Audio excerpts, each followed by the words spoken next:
Hey everyone, welcome to this week's bonus show. I am your host, Andrea Chalupa, and we are going to continue our conversation with legal scholar Madiba Dennie, author of The Originalism Trap, How Extremists Stole the Constitution and How We, the People, Can Take It Back.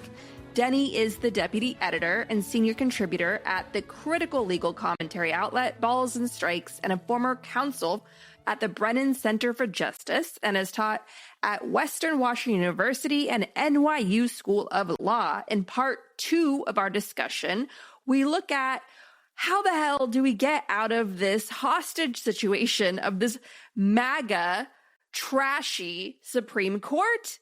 This is a hostage situation, America. What steps can we take to extract ourselves out of this?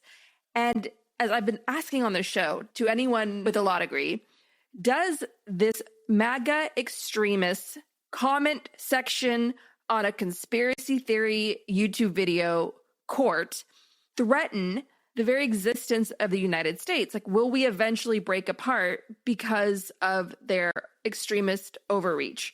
So the larger picture is discussed in part 2 of our discussion.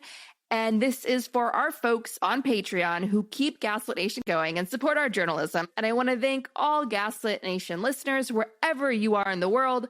Happy holidays. Happy New Year. 2026 is our year. We're going to join together and watch Trump and Putin both implode, their long game against democracy finally crumbling because we, the people, wherever you live, are fighting back with defiance, hope, and unity. And yes, we will win. Happy New Year, everyone. So I want to ask you about the larger picture of where all of this is headed, because I live in New York State. It's largely blue. That could always swing depending on so many things. Obviously, Long Island, where there were Nazi camps back in the 1930s during the first America First isolationism. We have some problematic dark red patches all across the state. But, New York is holding it down. We've got the socialist democracy revolution led by AOC and Mamdani with our big mayor's race. So things are looking cautiously optimistic. But what is stopping states like mine in Illinois, in California, where they just had that massive redistricting referendum, where Governor Gavin Newsom obviously did not want to do this, but he said Republican extremism driven further by Trump has left him no choice but to gerrymander the state to ensure that we don't have an automatic win for Republicans and that we preserve some two-party system balance. And so the larger question is, at what point do these states like California, Illinois, New York State, and obviously the rest of New England and so on, and the West Coast entirely, if we have these idiot MAGAs who are using this stupidity, this Fox News conspiracy theory stupidity like originalism, and trying to dress it up like it's like some legitimate scholarship and not just like, no, you're all just racist and sexist and dumb. At what point do the blue states that are pumping in a lot of money into the national economy, at what point are we just like, you know what, let's just Brexit out of here. Let's just do our own. You're laughing, but hey. But at a certain point, like, they have to understand that there are limits to how they can push us. And so you know the makeup of this court, you know the personalities, you know the legal juggernauts, like their legal warfare.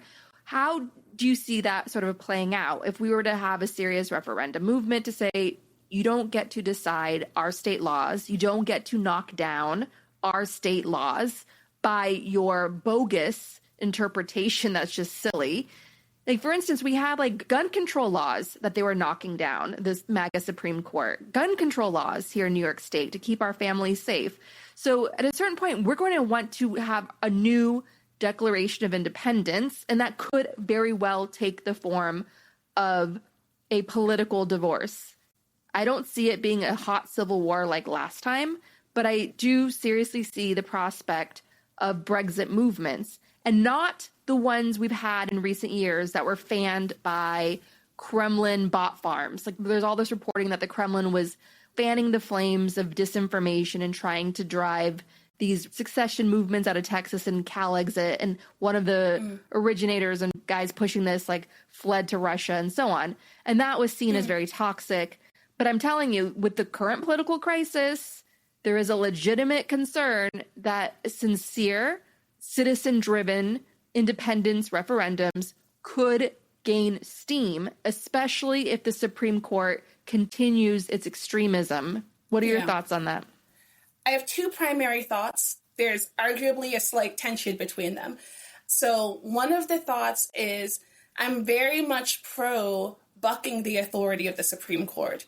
And I think this is something that has happened throughout time as well. It has not always been the case that the Supreme Court sort of word was just taken as law for the whole country. I think there have been challenges, whether between the branches of federal government or even between the federal government and the states sometimes.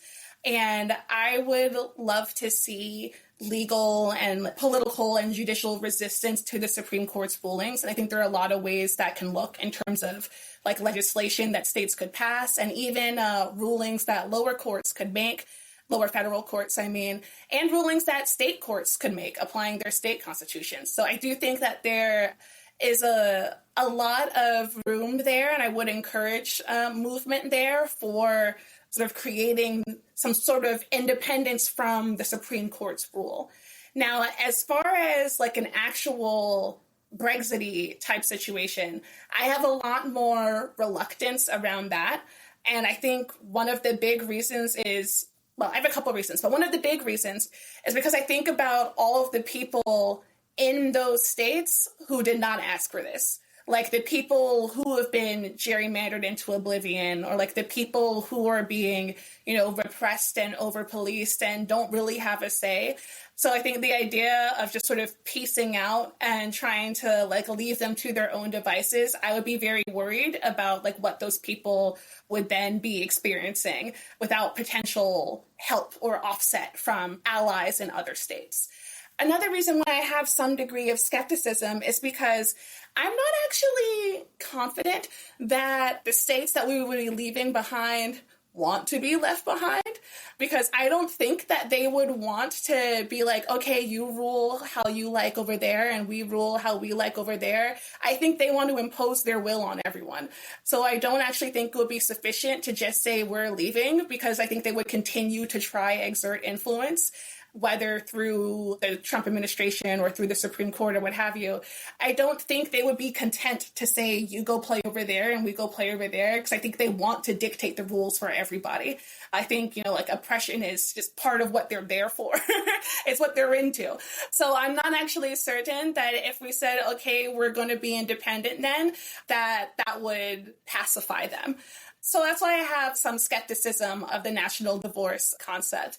But I do really like the idea of, you know, trying to bolster independence in other ways, even if not so secession-y.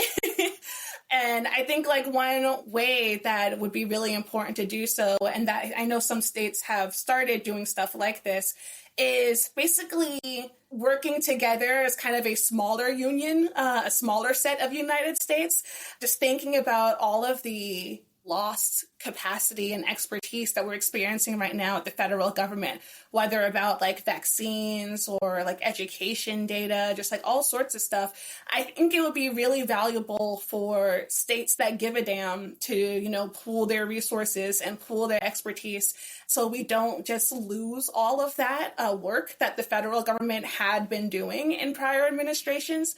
So like giving all of these experts some place to still do that, I think would be like a really important way of sort of pushing back against some of the problems we're seeing at the federal level, so we don't have to give up what the federal government is supposed to do. Because I think that's one of my concerns with this total collapse of federal government. Like, what about all the purposes that federal government was supposed to serve? So I think I would want to see not so much, I guess, a blue state breakup, but like a blue state new relationship of like coming together and trying to, you know, preserve those functions or like recreate some of that work that was being done. So it isn't just like everything falls by the wayside. I read somewhere that we're the only industrialized nation that has one of the few that has a Supreme Court where everyone just serves for the rest of their lives until they. Oh yeah, it's very uncommon. Yeah, not a thing in a lot of other places. For reasons that we're seeing. Right. Yeah, the ostensible rationale for life tenure is that it protects judicial independence, saying, oh, judges and justices won't be like bullied by the politician of the day if they have their seats for life. They can just rule as is right without having to worry. But it turns out if you fully co-opt the judiciary anyway, what that life tenure can do is just have people whose views have been rejected a long time ago continuing to exert outsized influence. Or, you put someone terrible on the court when they're super young so they can rule forever. Just all sorts of dangers. Yeah, I'm like, I don't want these little Nazi babies like Trump is appointing to the court. So to just like hand down terrible rulings for decades. So yeah, life tenure is one of many things about the American judiciary that is in desperate need of change. So in Trump's second term, he's getting surprisingly held back by the court, including Republican appointees, including some of his own. And so the courts are holding on for dear life, and they're very much being tested. What are you seeing in terms of his new appointments? Because in Trump's first term, he and McConnell and the Federalist Society got to work packing the courts with ideologues, and then Biden had to come in and at a minimum match him, which I believe he did. And so what are you seeing now in this second term under Trump? Are the judges that he's cramming through even more extreme, if that's even possible? Yeah, I think the judges that Trump is appointing in this term definitely are more extreme than the judges he was appointing in the first term. Because some of the judges in the first term have actually, like you said, ruled against him. And I think he has been shocked and appalled by that and is not trying to let that happen again. And so I think he's like, oh, whereas before in Trump 1, he might have been looking for judges who were, loyal to the cause, judges curated by the Heritage Foundation and Leonard Leo and so on.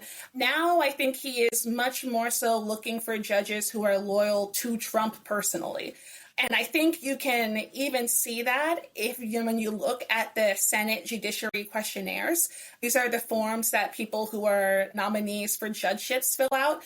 And the members of the Senate ask them all sorts of questions about, their background and this, that, and the other. And there are a couple questions in there that should not be hard to answer. Questions like, who won the 2020 election? Was there an insurrection? And the people that Trump is nominating now give very dodgy answers to those questions. They say things like, well, Joe Biden was announced as the president, as opposed to just saying that, he won the election. They're unwilling to say that because Trump won't say that. They'll say that, oh, well, the Electoral College declared that Biden was the president. Or if you ask if there was an insurrection on January 6th, they'll be like, I wasn't at the Capitol that day. I don't know what happened, which is an absurd answer for anybody, but much less for somebody who's, a nominee to be a judge. And so I think it is one telling example of the sort of loyalty test that Trump is subjecting judicial nominees to in this second administration. The people around him advising him now are different as well. It's not just the regular crackpots. It's a whole other kind of wackadoodle-doo. It's pretty disturbing stuff